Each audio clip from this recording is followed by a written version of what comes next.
Halito, welcome to the Stanford American Indian Organization's 50th anniversary 50 for 50, in which we spotlight one Indigenous alum each week for the 50 weeks leading up to the 50th Stanford Powwow. I'm Shoni Blake, Choctaw and Cherokee, class of 2006, and current resident fellow of Mwakmataruk. Today, I'm speaking with Anthony Marquez, a senior security architect at Electronic Arts for EA's Securities Secure Platform Engineering and Anti-Cheat Response Team.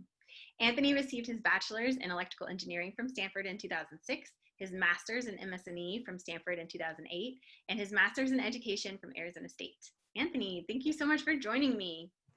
Thanks for having me, Shoni. I'm so excited to talk to you. For anybody who doesn't know, Anthony and I were freshmen in WACMA together. Yep. Super happy. So, Anthony, your title is super duper long. Can you talk a little bit about your work with EA and how you got into gaming security? Yeah. So I'm, at EA, I work within the cybersecurity area of things. And I started cybersecurity about, now it's like 8 years ago. So I initially had a job at Lawrence Livermore National Labs doing more of just straight engineering work and different projects that help with national security, but not necessarily within the cybersecurity, information security sector.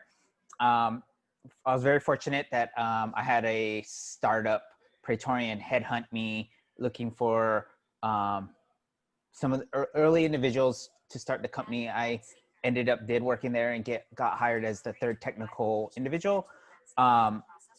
So at EA, so then I transitioned to EA, and at EA, now my role is still cybersecurity, but now the applications to games. And what became a little bit more interesting is nowadays games have so many features that for the longest time, the only security that people were worried about as far as games was cheating, and things of that nature. But games have become more complex with game economies where, the transition of, people pay money to get a special more points that they can then spend.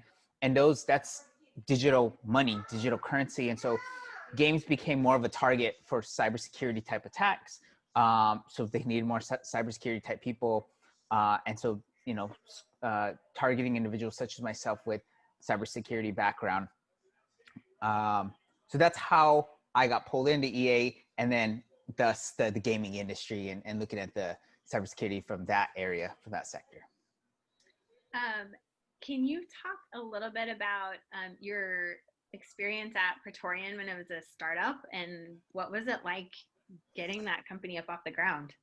Yeah, I mean, so that was a really, I would say, very beneficial experience in my career. Something that was very difficult. A lot of times with a smaller company, there's a lot of upside of, right, if the company does well, there's incentives, you get to grow with the company, stock, all those type of things. But at the same time, it's a lot of work because you're just trying to make things happen, and you're kind of scrappy a lot.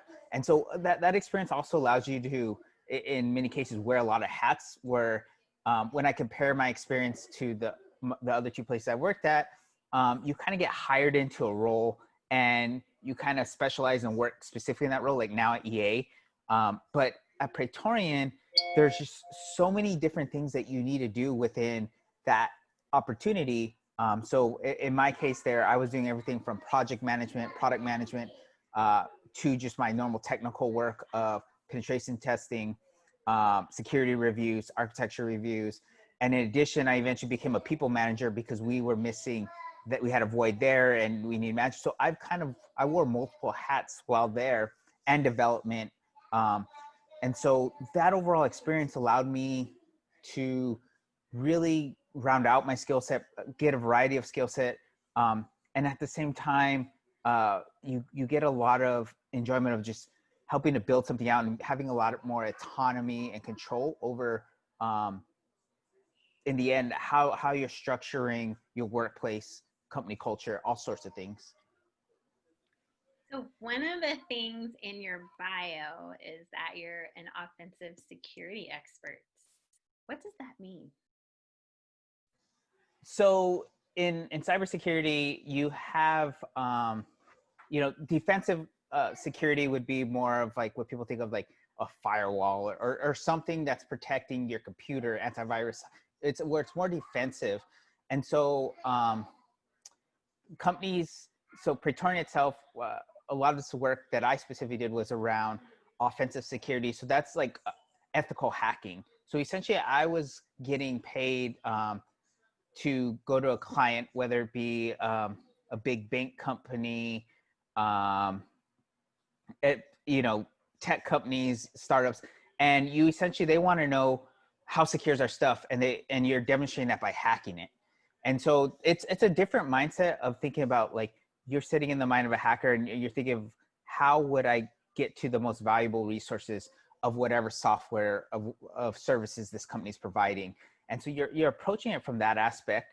And it is a different mentality now that I kind of say a little bit more on the defensive side of things. So and I know that's like a more special skill set that I'm able to leverage at times. So bounce my mind back and forth between how can I design the system, make it secure, and then switch back to what we call your white hat, that's, bad hacker, good hacker in this case, and think, all right, now that I designed a solution, how do I tear that apart? And then go back to, okay, now I secure that more. And you kind of bounce back and forth. So offensive security is more along that lines of, yeah, the attacking, the hacking type securing of software. Are there a lot of people in your area that have experience doing on both sides?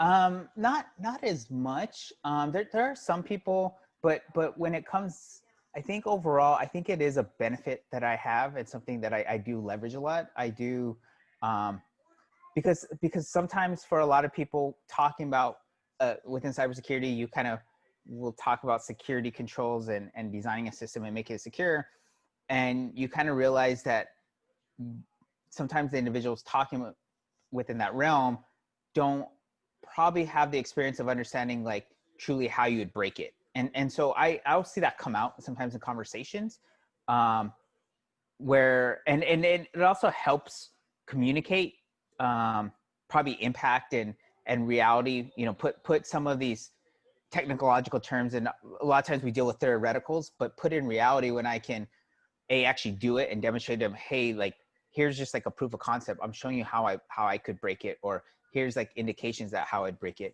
So overall, though, going back to your question, I don't think there's really that much. It is a more unique blend.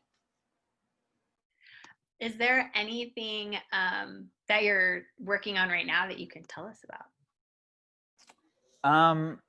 Right now, so a lot of the stuff we work on with EA is at the basis of we have our new games coming out, and there's so every time a new game comes out, we want to look at the security of it.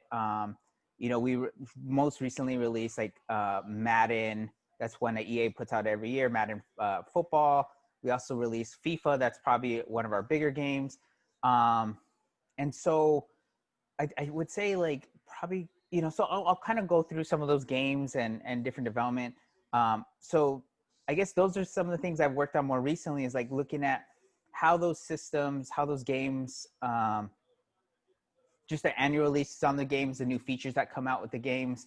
I'm trying to think of what I can say without really spilling too much, but there's some things like that. And then a lot of times what I'll look at is the supporting systems that our games, we have these centralized systems within EA that, a game may not want to develop. I was mentioning economies, digital economies. Well, instead of every game developing their own economy, we in the end realize, hey, let's build a really good centralized economy type system. And so I'll look at that. That's something, that I'm constantly looking at. And that system will get more features because all the games say we want our economies to do X, Y, Z. They'll add new stuff. So those are things I'm kind of looking at. So the services that support the games and the games themselves. That makes sense. What do you like the most about what you do? So in general, security, I like to say, like, I like solving hard problems. I enjoy I became an engineer because it always intrigued me. You have difficult problems and digging into them and trying to understand them. And and that's something that I think most people that went to Stanford will say, Stanford humbles you because you realize that before, when you would get difficult problems, you would probably the first in your high school to like knock that one out, the top of your class to get those easy. And in Stanford, those got harder. And you were no longer the first, but you still found that, in my case, I was still found it interesting to keep solving, wanting to solve it, whether I was first, not being first anymore, and maybe not getting an A, finding a way to do it. And so now I get to do it, not have to worry so much about grades. I mean, I'm worrying about doing it, but I get to keep look at these interesting problems, and security is full of them. And so I think that's probably the most interesting part is security is full of them and they're diverse. And so I get to see different interesting problems that I have to just think about and think, and the internet itself, or games, internet, networking, all that's evolving. Technology is evolving. And so the cybersecurity risk that I have to look at are changing as well. And so I think overall, that's probably the most interesting part of, I get to work in a very innovative field, security. And you get the fun aspect of it with games and everything. So you have a maybe not so secret wish to be a math teacher somewhere on or near the res. Can you talk about that a little bit? Yeah. So I think it's one of those things where I at the basis of being an engineer, I love math. That was something that I always, you have to take a lot of math to be an engineer. And I remember going through high school and just, once you start getting to calculus and the applications of that, it just like drew me in. And then I'd actually see the applications when I got to my engineering courses. So I always figured, that's obviously something that we can end up doing and contributing back to our communities. Like many of us want to do is find a way to make it back to our communities and contribute. And it's something that I know, after I feel like I've feel comfortable with my accomplishments within high tech and the security field, that it becomes like the next stage of my life and something I can focus on. And then I can, feel like maybe a more direct connection to giving back to the community. And I think the other thing is, there's times growing up where I didn't have maybe the best math resources or teaching or direction from teachers. In some cases, I think many of us probably have a story of even like you were just given a math book and kind of like learn on your own. You're kind of advanced, and the teacher may not as wanted to spend as much time directing just one person. And so I look at all that together and the opportunity to give back through something that at the core I really love and love teaching and trying to get other people to understand. That's, ideally what I kind of want to do. And in the end, I don't think I ever see myself retiring. That would just be a continuation until as long as I can do it. Then you and John Mayer could be Indigenous Math Teachers Unite. Yes, exactly. Speaking of Stanford things and recalling people and times, can you share a favorite SAO or Stanford Native community memory?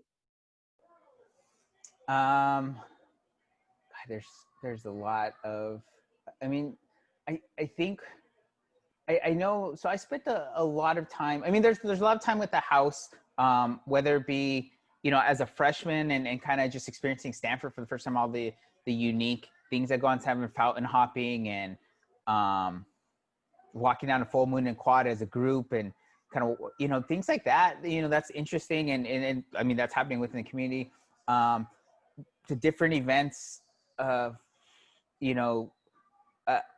powwow, being tired and exhausted, but getting to see the beautiful dancing, getting some fried bread and different Indian tacos. And so having one event, and all like some of my closest friends, yourself included, Shoni, like I met at Stanford. So it becomes really hard like to pick just one. Like I feel like, yeah, that's pretty difficult. I think just all aspects of it was pretty awesome. So Well, this one might be a little easier. What was one or what were a few of the major issues facing the Native community at Stanford or more broadly while you were an undergrad? So I think while I was there, there was, I think, as far as issues, something that went on while I was there, and it kind of transitioned on the way out, was uh, dealing with Native identity um, and specifically around you kind of would have community members who came from a reservation or very very in touch with their culture and have that ability to be have a strong connection to their culture just because they grew up around it. Their tribe was very affluent, and they had all those opportunities. And there's other individuals who didn't have those opportunities, and sometimes there'd be a divide among our community of who was native enough, and what does that really look like. And to me, that was always like uh, it was difficult and painful for me to see, and I didn't like seeing it, because I think even myself, I think at points, I had longer hair back then, and so some people may have thought of me to be one of the more native people with my growing up on the res, my mom still being on the res now, having a decent understanding of Navajo culture and community. But even then, I have my own struggles with my identity because I don't know my culture as well as I want to, as well as, I don't speak my language fluently.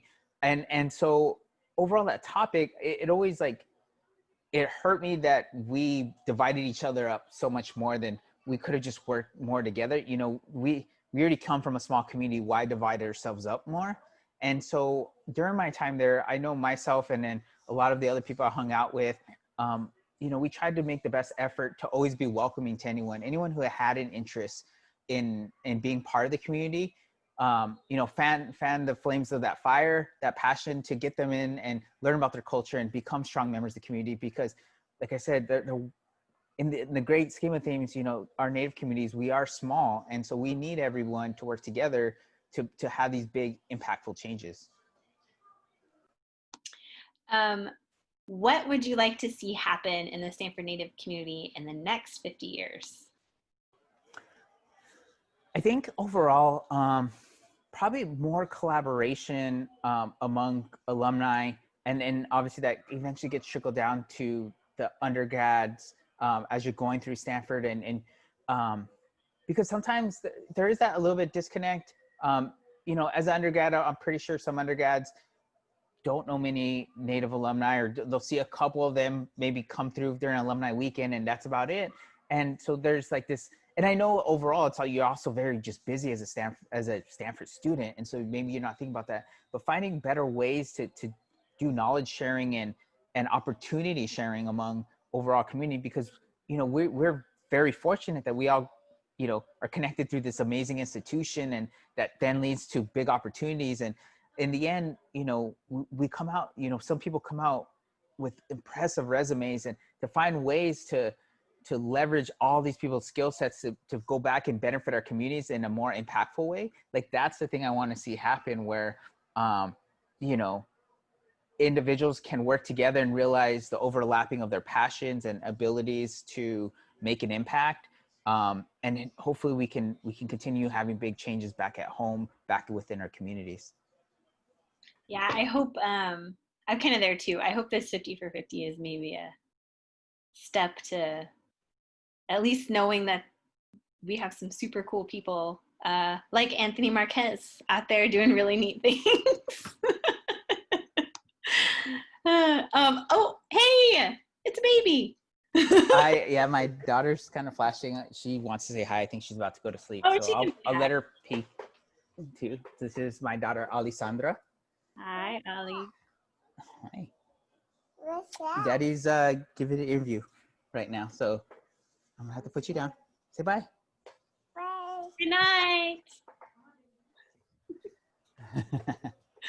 All right, Anthony, thank you so much for your time. It was a pleasure talking to you. And if those watching would like more information about Anthony, You can find a hyperlinked biography on the 50 for 50 section of the Native American Cultural Center's website, along with past 50 for 50 spotlights. Yakoki. Thank you, Shoni. Thank you, everyone.